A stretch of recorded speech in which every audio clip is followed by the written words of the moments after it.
एक ऐसा खूनी किताब जिसके बारे में जानकर आप सभी के रोंगटे खड़े हो जाएंगे। उस किताब में आखिर ऐसा क्या है, क्यों लोगों की उससे सुनते ही लोगों को अपनी मौत से हाथ धोना पड़ता है। जानने के लिए मिलते हैं आगे की तरफ। नमस्कार दोस्तों, मेरा नाम है ऋषि। राउंड अप हॉरर में आप सभी का स्वागत है। आज की कहानी सुनकर आप सभी के रोंगटे खड़े हो जाएंगे, क्योंकि ये कहानी इतना दिलचस्प है कि इसे आप अगर थोड़ी देर 1 मिनट के लिए भी सुनते हैं तो पूरा सुने बिना कहीं भी नहीं जाएंगे। चलिए, चाहे तो इस चैनल को आप सब्सक्राइब कर सकते हो। बिना किसी बात के कहानी को आगे बढ़ाते हैं। अंशुमन अपने टाइपराइटर से लेखन कार्य कर रहा था कि तभी उसका नौकर विष्णु आकर एक तोहफा अंशुमन को देता है। अंशुमन उसे खोलता है। उसमें एक किताब थी जिसका शीर्षक था प्रेम कविताएं, लेकिन इस पर किसी का भी नाम नहीं लिखा था। अंशुमन विष्णु से कहता है, ये किसने भेजा है? विष्णु, पता नहीं साहब, जब मैं कचरा फेंकने जा रहा था तो डिब्बे में पड़ा मिला। अंशुमन उस किताब को कुछ पंक्तियां पढ़ता है और गुस्से में किताब फेंक कर कहता है कि वही पागल लड़की है। अब इन्हें कौन समझाए कि कलम घिसने से लेखन बनने का फर्क होता है। ये कहकर अंशुमन वापस अपने टाइपराइटर के लिए कुछ लिखने लगते हैं। तभी किसी लड़की ने सिसकने की आवाज आती है। अंशुमन चारों तरफ देखता है, लेकिन कोई भी दिखाई नहीं देता। थोड़ी देर बाद वो सिसकना जोर जोर से रोने की आवाज में बदल जाता है। जब अंशुमन आगे बढ़कर देखता है तो आवाज उस किताब से आती है। अंशुमन डरते हुए उस किताब को उठाता है और उसके पन्ने पलटता है और उस बीच एक खून की बूंद कुछ पल्लों से पूरी किताब खून से भर जाती है। अंशुमन के हाथ में किताब छूट जाती है और बाहर भागने की कोशिश करता है, लेकिन कोई उसे भयंकर तरीके से जकड़ लेता है। दीवार पर उसे दिखाई देता है कि कोई लड़की जिसके बाल हवा में उड़ रहे थे और उसने अंशुमन की गर्दन को जोर से पकड़ रखा है। कुछ देर में अंशुमन के पूरे शरीर से खून की धारा बहने लगी। आंखों में नीले रंग का पानी बह रहा है। थोड़ी ही देर में अंशुमन की मृत्यु हो जाती है और वह लड़की का साया जोर से चिल्लाता है। कुछ वर्ष बीत जाता है और एक दिन कॉफी शॉप में वही किताब एक टेबल पर रखी है। शशांक अपने जोर से दोस्त से मिलने आया है और उसकी नजर में उस किताब पर पड़ती है और उठाने ही वाला होता है कि एक लड़की झट से उसे उठा लेती है। शशांक की नजर उस लड़की पर पड़ती है। वो बहुत ही खूबसूरत थी।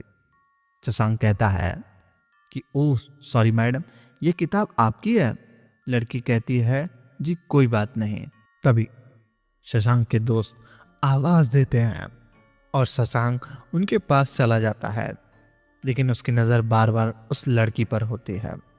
ये देखकर उसके दोस्त सुधांशु और अभिनव कहते हैं कि भाई, उन साहिबा के नंबर ही चाहिए अब।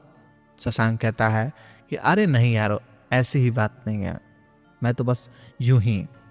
इतना कहकर फिर से उसकी तरफ देखता है। वो लड़की चुपचाप कॉफी पी रही थी और साथ वो किताब पढ़ रही थी। वेटर लड़की तीनों दोस्तों के टेबल पर ऑर्डर ले जाती है। सुधांशु उसे 100 का नोट दिखाकर कहता है कि आप इस लड़की के बारे में बता दें तो ये नोट आपका हो सकता है। वो वेटर कहती है, मुझे माफ करिए, लेकिन मैं इनके बारे में ज्यादा नहीं बता सकती। मुझे बस इतना पता है कि इनका नाम अनामिका है। ये रोज यहाँ आती हैं, एक जीप पीती हैं और चली जाती हैं। आप इससे दूर रहिए। ये सुनकर तीनों दोस्त हैरान हो जाते हैं। तभी अनव के फोन की घंटी बजती है। और जब आवाज ठीक से सुनाई नहीं देती तो बाहर जाकर बात करने लगता है। जब बात करके पास आता है तो अभिनव अनामिका से टकरा जाती है। दोनों में बातचीत होती है। अभिनव उसे किताब को देखकर कहता है कि कविताएं पसंद हैं। अनामिका कहती है जी हाँ, मुझे किताबें बहुत प्रेम है। अभिनव कहता है कि क्या मैं ये भी वाला किताब पढ़ने के लिए ले जा सकता हूँ।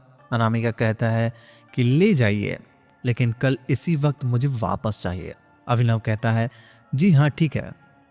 उस किताब को छूते ही अभिनव का स्वभाव बदल जाता है और वे अपने दोस्तों के पास जाकर कहता है कि मैं घर जा रहा हूँ।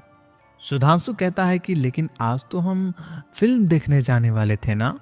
अभिनव अपने घर जाता है और बस उस किताब को पढ़ने में इस तरह खो जाता है कि उसे कुछ दिखाई ही नहीं देता।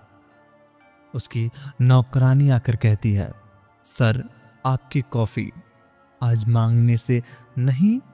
अभिनव हाथ के इशारे से जाने को कहता है।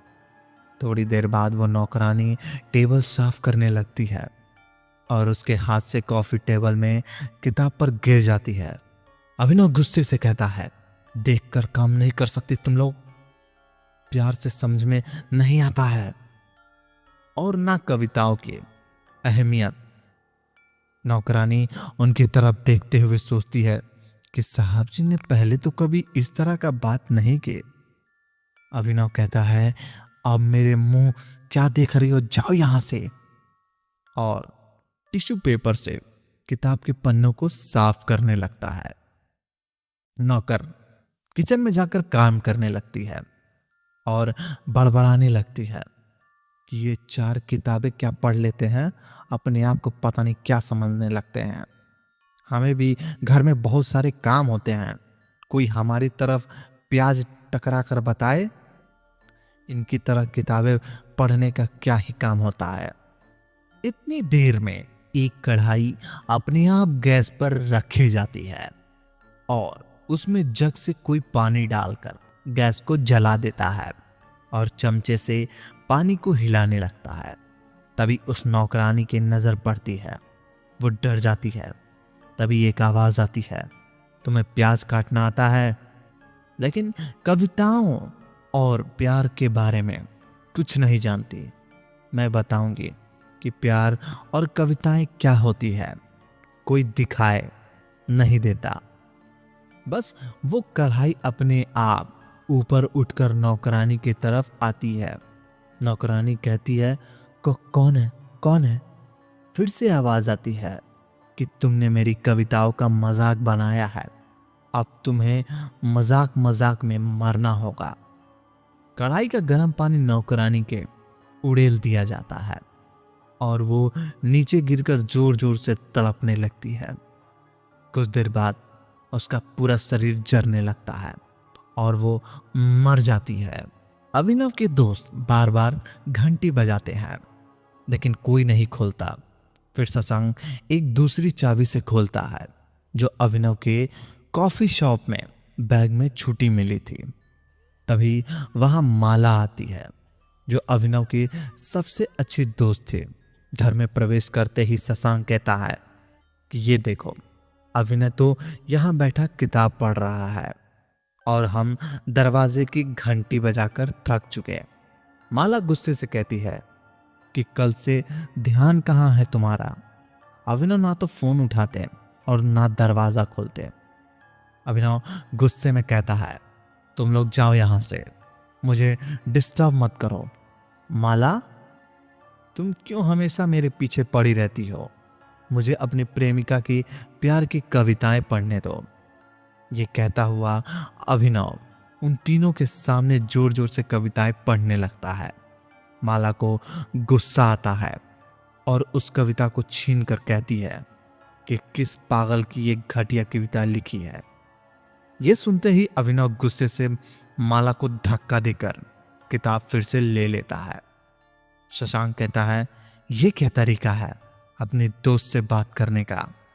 और ये किताब अभिनव के हाथ से लेकर उल्टा सीधा देखकर कहता है, ये तो वही किताब है ना जो अनामिका के पास थी, तेरे पास कैसे आई? अभिनव बिना कुछ बोले किताब शशांक के हाथ से छीनकर कमरे के बाहर जाकर कुर्सी पर बैठकर पढ़ने लग जाता है। माला दोनों दोस्तों से कहती है, ये अनामिका कौन है? दोनों बिना कुछ बोले एक दूसरे के चेहरे की तरफ देखने लगते हैं। जब वो कुछ नहीं कहते तो माला अभिनव के पास जाकर कहती है, मुझे भी कविताएं और शायरी बहुत ज्यादा पसंद है। ये कहते हुए उसके हाथ से वो किताब छीन लेती है और उसकी कविता पढ़ते पढ़ते दरवाजे के बाहर आकर कुंडी लगाकर कहती है, न जाने इन बचकानी कविताओं ने क्या जादू कर दिया है। अभिनव घर पर मैं इस जड़ को खत्म कर देती हूँ। उस किताब को कचरा पात्र में डाल देती है। शशांक और सुधांशु से कहती है कि आप लोग टेंशन मत लो, मैं कल अभिनव को नॉर्मल कर दूंगी और आज यहीं रुकती हूँ। माला दूसरे कमरे में जाकर सो जाती है। वो दोनों भी अपने घर चले जाते हैं। देर रात को माला के होठ से सूखने लगती है। वो पानी पीने के लिए उठती है, कोशिश भी करती है तो देखती है वो खुद एक कांच के डब्बे में बंद है। उसके चारों तरफ उस किताब के पन्ने और एक एक करके मुंह के पास जाने लगते हैं। दम घुटने लगता है और फिर एक आवाज आती है कि तुम्हें मेरी कविताएं कचरा लगती हैं? मैं अब तुम्हें इन्हीं कविताओं के कचरों में मारो। कुछ ही देर में सारी किताब के पन्ने माला के गले में ठूस दिए जाते हैं। अंत में माला की आंखें खुली की खुली रह जाती है। आखिर क्या होगा माला के साथ? क्या वो किताब उसे छोड़ेगा या उसे जान से मार देगा? जानने के लिए मिलते हैं अगले भाग में। तब तक के लिए धन्यवाद।